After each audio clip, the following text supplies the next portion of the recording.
அன்பே சிவம் மனமே குரு என்றுணர்த்திய குருவே போற்றி. எனக்குள் இறைவனை உணர வைத்த குருவே போற்றி.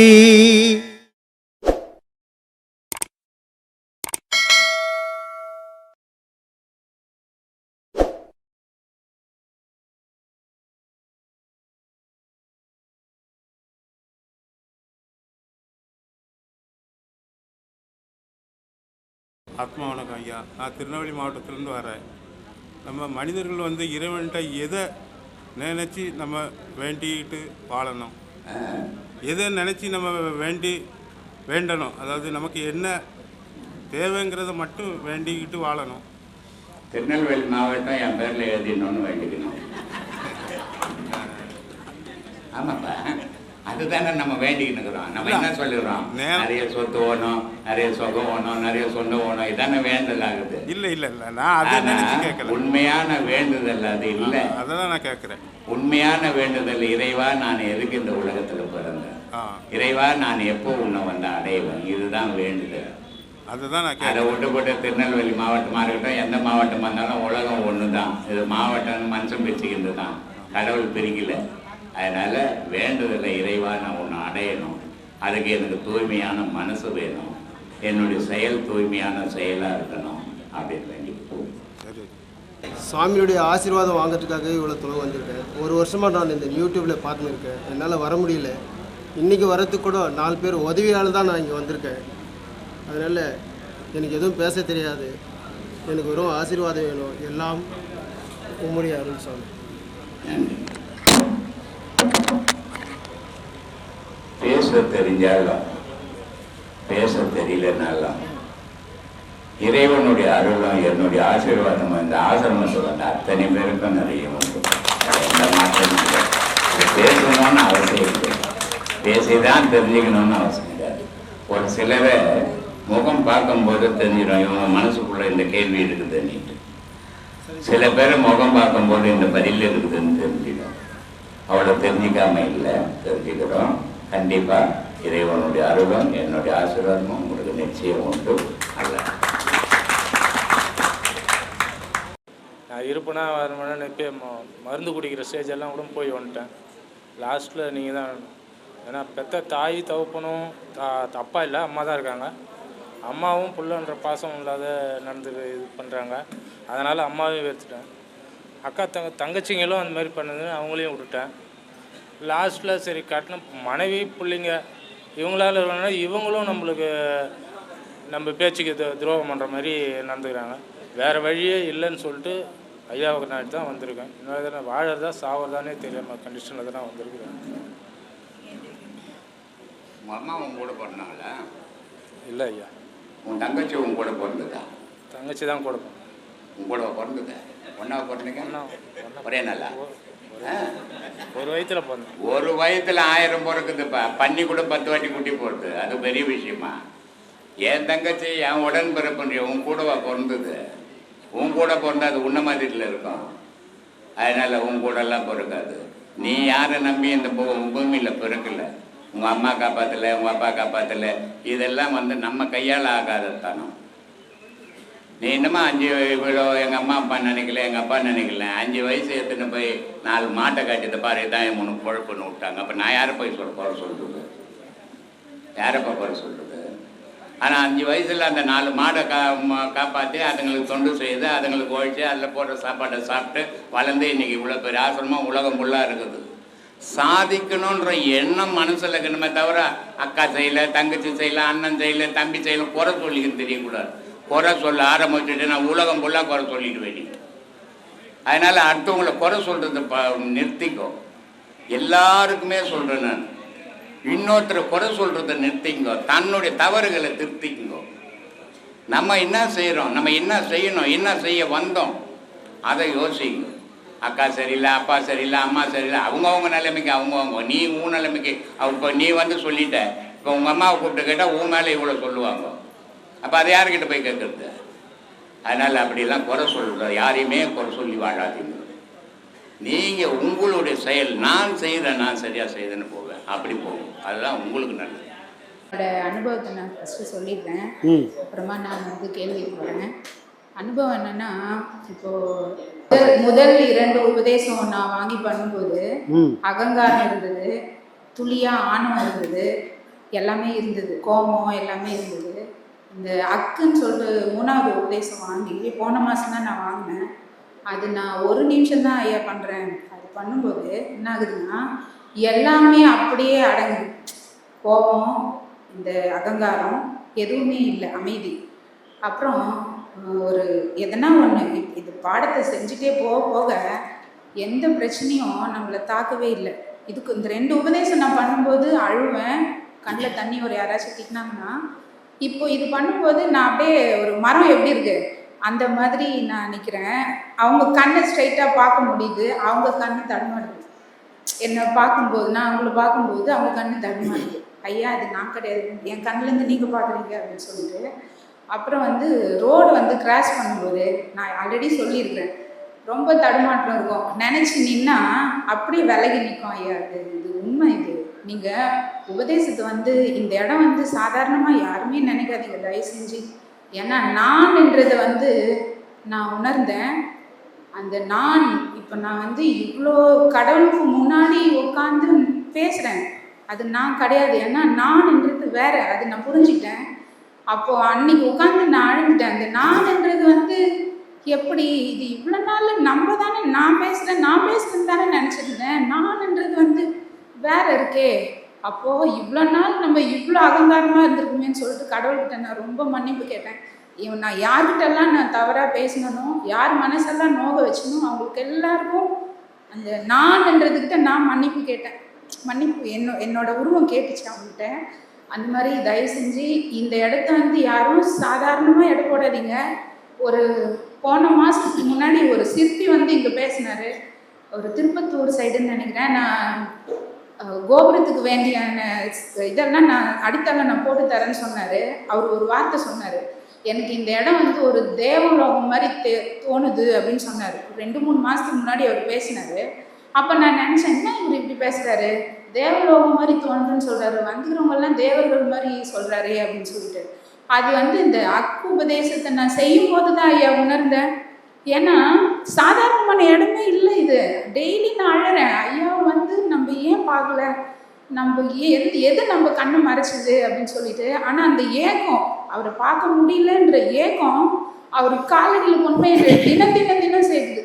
அவரோட ஸ்பீச் வேனில் போகும்போது ஸ்பீச் போட்டு காதில் ஹெட்ஃபோன் போட்டு வச்சுட்டு நான் பாட்டுன்னு, அது வந்து தூக்கமே கிடையாது. அது பாட்டுன்னு கேட்டுன்னு இருக்கும் அந்த மூளை, அது பாட்டுன்னு அப்சர்வ் பண்ணிகிட்டே இருக்கும்.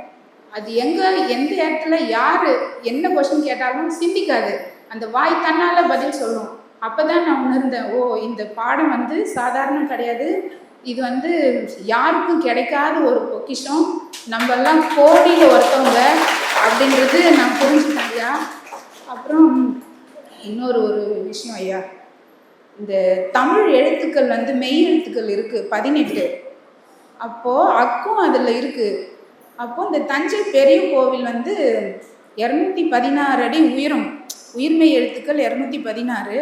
அது உள்ளே இருக்கிற சாமியோட சிலை வந்து 12, குற்றவு வந்து 18, உள்ளே இருக்கிற தெய்வம் 1 அக்குன்னு சொல்லிட்டு இப்படி நான் புரிஞ்சுன்னு இருக்கிறேன். அப்போது அந்த ஐயாவும் வந்து முழுமையாக அந்த சமாதியான நாள் வந்து 18. அப்போது 18 சித்தர்களும் இருக்கிறாங்க. நீங்களும் வந்து ஒரு போன மாதத்துக்கு முன்னாடி ஒரு மெசேஜ் ஒன்று அனுப்பிச்சிருந்தீங்க, அதில் கரெக்டாக நம்பர் 18 வந்து நிறுத்தினீங்க ஐயாவை பற்றி பேசி இருக்கும்போது. இதெல்லாம் கவனிக்கும்போது ஐயா தமிழ்நாட்டில் வேற பிறந்திருக்காரு, வேற ஊரில் போய் நாட்டில் பிறந்துட்டு இருந்தா நாங்கள்லாம் என்ன ஐயா பண்ண முடியும், ஒன்றுமே பண்ணியே இருக்க முடியாது. அப்படி இந்த மண்ணிலே தான் மறுபடியும் மரம் ஏதோ ஒரு இதாக தான் இருந்திருக்க முடியும். இந்த தமிழ் எழுத்துக்கும் இந்த தெய்வங்களுக்கும் என்ன ஐயா அப்படி ஒரு ஒற்றுமை இருக்குது? நிறைய ஒற்றுமை இருக்குதுமா. ஒருத்தன் ஞானத்தை தேடி போகிறோம் அப்படின்னா திருக்குறள் படிக்கலாமா, திருமந்திரம் படிக்கலாமா, திருவாசகம் படிக்கலாமா, இல்லை பெரிய புராணம் 1008 இருக்குது, எல்லாத்தையும் படிச்சுனே இருந்தால் ஞானம் வந்துடுமான்னா தேவையில்லை. தமிழை பொறுத்த வரைக்கும் உனக்கு திருக்குறள் தான் பிடிச்சிங்கன்னா திருக்குறள் மட்டுமே படி.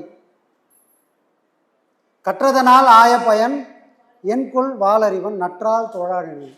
எப்போ நீ படித்ததுக்கான அர்த்தம் உன்னை அந்த படிப்பு இறைவனை காட்டி கொடுத்தா அதுக்கு பேர் தான் படிப்பு, மற்றதெல்லாம் படிப்பே கிடையாதுன்னு யார் சொல்கிறது? திருக்குறள், திருவள்ளுவர் சொல்கிறது. அப்போது ஒரு ஞானத்தோட நோக்கம் என்ன? இறைவனை அடையிறது தான். நம்மளோட திருவாசகமாக இருக்கட்டும், திருமந்திரமாக இருக்கட்டும், திருவாசகமாக இருக்கட்டும், திருக்குறளாக இருக்கட்டும், இது எதையாவது ஒன்று எடுத்து நீ போனால் கூட அதோட முடிவு எங்கே இருக்குன்னா இறைவனை தான் காட்டி கொடுக்கும். இதே ஒரு வெளிநாட்டில் போய் ஒரு படிப்பு படிக்கிறோன்னா அது அங்கே எங்கேயும் சுற்றி கடைசியில் எங்கே போய் நிற்கும்? கரெக்டாக நம்ம வயிற்றில் தான் வந்து நிற்கும். இதுக்கு நம்ம நான் கொத்த படிப்புன்னு போவோம், அது ஒரு நாளும் இறைவனை காட்டி கொடுக்கவே கொடுக்காது. ஆனால் தமிழ் மொழி, தமிழே ஞானம்தான். தமிழை ஒருத்தர் தேடி தேடி போகிறாங்கன்னா அவங்க எங்கே போய் நிற்கணும்? கடைசியில் அவங்கள தெரியாமலே ஞானத்துக்கு போய் நிற்பாங்க. அதனால தான் வெள்ளைக்காரன் வந்து திருவாசகம் படித்தார், கண்ணீராவது யார் வந்தது? மதம் மாற்றத்துக்காக வந்தவர். இங்கே இருக்கிற இந்துக்களெல்லாம் மாற்றிட்டு எல்லாரும் கிறிஸ்துவனை ஆக்கணும்னு வெள்ளைக்காரன் ஒருத்தரை செட் பண்ணி அனுப்புகிறான். நீ போப்பாங்க சர்ச்சு கட்டு, அங்கே வறுமையில் வாடுறான். அந்த வறுமையில் வாடக்கூடிய கூட்டத்துக்கு நீ ஆனதை போடு, அவனுக்கு கிடைச்சா போதும், அவன் கிடைச்சதை வாங்கி நீ சொல்கிறதெல்லாம் அவன் கேட்பான் அப்படின்னு சொல்லி அனுப்புகிறாங்க. இங்கே அவர் மாற்ற தான் வந்தவர் மாத்திர வேலையை மட்டும் பார்த்துருந்தா இங்கே இருக்கிறத படிக்க ஆரம்பிச்சிட்டாரு.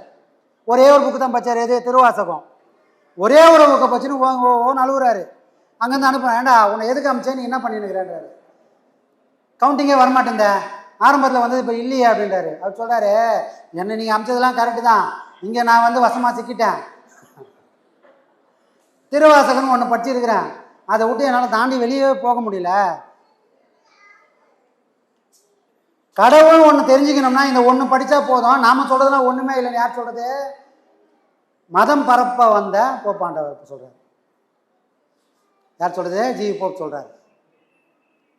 அப்போது எதையாவது ஒன்று பிடிச்சா அந்த பாதை எங்கே போய் விடும்னா ஞானத்துக்கிட்ட விடும், அது தெய்வத்துக்கிட்ட விடும். அது இந்த தமிழ் மொழிக்கு கிடைச்ச பொக்கிஷம். வேற எந்த மொழியை படித்தாலும் இந்த மாதிரி ஒரு தெளிவான இதுவே கிடையாது. சரிங்களா? அதனால் எதையாவது ஒன்று பிடிச்சா போதுமா. திருக்குறள் படித்தாலும் நீ தெய்வத்தை அறியலாம். என்னென்னா வழி காட்டுறதுக்கு ஒரு ஆள் வேணும், வேறு ஒன்றுமே கிடையாது. சரி படித்தா மட்டும் போதுமாங்க. இப்போ திருக்குறளை வந்து மனப்பாடமாக பண்ணி ஒப்பிக்கிறாங்க, நடுநடுவில் கேள்வி கேட்டாலும் ஒப்பிக்கிறாங்க, நல்லா படிக்கிறாங்க சின்ன சின்ன பசங்க. 1330 குறளும் அழகாக எடுத்து சொல்கிறாங்க. இது குழந்தை மனப்பாடம் பண்ணி ஒப்பிக்குது. இதோட எதிர்கால வாழ்க்கை என்ன ஆகும் யாராவது யோசனை பண்ணி பார்த்தாங்களா?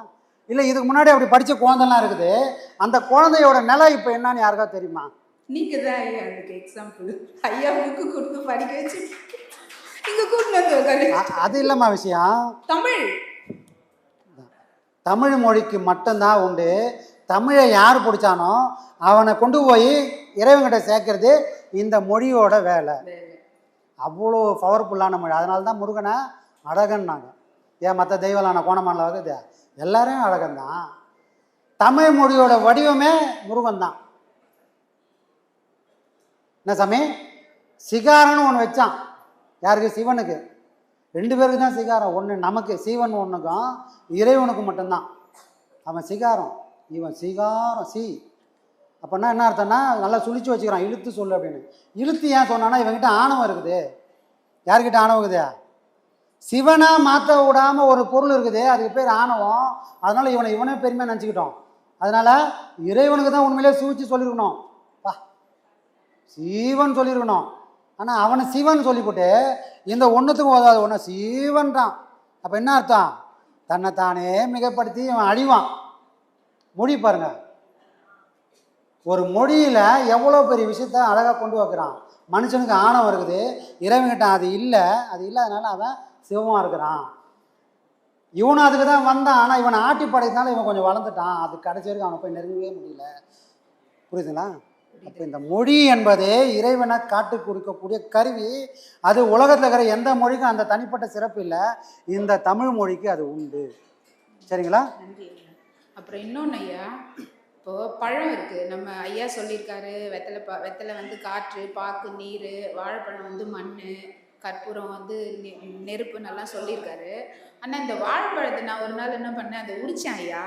உரித்து தோல் தனியாக வந்துச்சு, அந்த பழம் தனியாக இருந்துச்சு. அதுக்கு கனெக்டே இல்லை. அப்போ நான் அந்த நேரத்தில் எனக்கு ஒரு யோசனை வந்தது, என்ன இதுக்குள்ளே தான் இது இருந்தது, ஆனால் இது பிரிச்சோடனே தனியாக வந்துச்சு, இது என்ன இது அப்படின்னு சொல்லிட்டு யோசிக்கிறேன். அது என்ன ஐயா, அது எனக்கு விளக்கம் சொல்லுங்கள். நரகத்தில் என்ன பண்ணுவாங்களா? மாம்பழம் இருக்கு, அது அந்த கொட்டையை வந்து அது அந்த கொட்டையே ஓட்ட போட்டு அந்த அளவுக்கு நம்ம சப்பி சப்பி சாப்பிடுவோம். எல்லாமும் அந்த மாதிரி தான் பண்றோம். பழங்கள் எல்லாமே பழத்தை கூட அது பழத்தை உரிச்சிட்டு கூட உள்ள இருக்கிற அந்த இதெல்லாம் எடுக்கிறோம். ஆனா இது உரிச்சோடனே தனித்தனியா வந்துடுது. அப்புறம் அந்த பழத்தை கட் பண்ணா உள்ள வேற சீட் வேற, அந்த விதைகள் வேற இருக்கு. அது என்ன ஐயா அது விளக்கம் சொல்லுங்க ஐயா. கேள்வி எப்படிலாம் கோக்குமாக்கா கேள்வி கேட்டுக்கிறாங்க. இது யாரும் எனக்கு சொல்லல, எனக்கா வந்தது இது. இது எப்படி இது அப்படின்னு சொல்லிட்டு. நரகத்துக்கு இங்கேருந்து தப்பு பண்ணவங்களெல்லாம் செத்து போகிறாங்க. தப்பு பண்ணிவிட்டு இங்கே அனுபவிக்கலை, வாழற நாள் வரைக்கும் ஆடுன்னு ஆடிடுறாங்க. ஒரு நாள் பட்டுன்னு செத்து போகிறாங்க. பண்ண பாவத்தை இங்கே தீர்க்கவே இல்லை. தீர்க்க முடியாமல் மேலே போகிறாங்க. அங்கே நரகன்னு ஒரு வச்சுக்கிறாங்க. இருக்குதா இல்லையானதுலாம் அப்போ இது ஒரு கதையோடு நிற்கணும். நரகத்துக்கு கூட்டம் போகிறாங்க. வாழக்கூடிய நாளில் தன்னை தான் அறிஞ்சு சுகமாக வாழ்ந்தவங்க நரகத்துக்கு போவாங்களா? போக மாட்டாங்க. அவங்க எங்கே போவாங்க?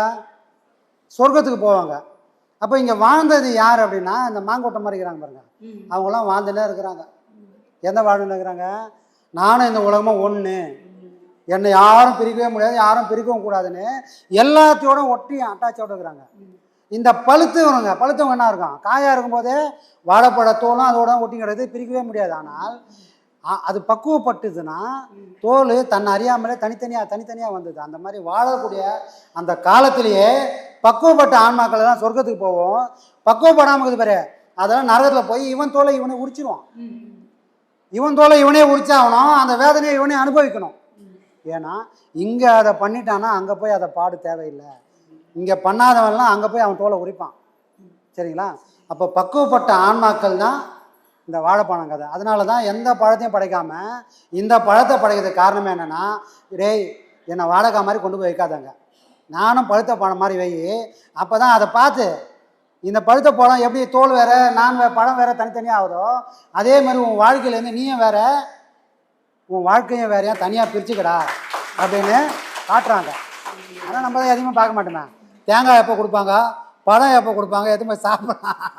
இல்லை, இதுக்கு முன்னாடி இது மாதிரி யோசனை வந்ததே இல்லை ஐயா. இந்த பாடம் பண்ணதான் ஒன்னொன்னா யோசிக்க தோணுது. இது எப்படி இது பிரிச்சுமே அந்த செகண்ட் தான், ஒரு செகண்ட் பழுக்கணுமா? இறைவனை கும்புறத காரணமே இவனும் ஒரு நாள் இறைவன் ஆகணும்.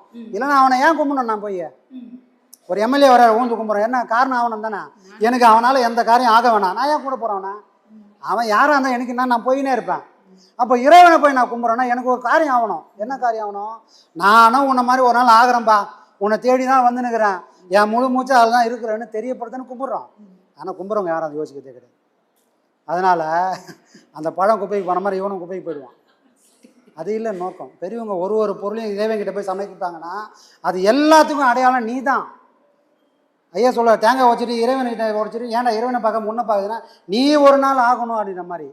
இந்த மனசு வெள்ளையாகனால் உன்னையும் ஒட்டாமல் வாழ்ந்துருவேன், தாமரை இலை மாதிரி தண்ணி மாதிரி இருப்பேன்.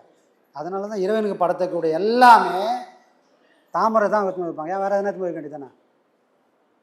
தண்ணியில் ஒட்டாமல் வாழ்க்கை, நம்ம சராசரி வாழ்க்கை நம்ம உலகத்தில் எப்படி வாழணுன்றதுக்கு அடையாளமாக தான் இது. பொருள் எல்லாம் அங்கே எடுத்துன்னு வைப்பாங்க.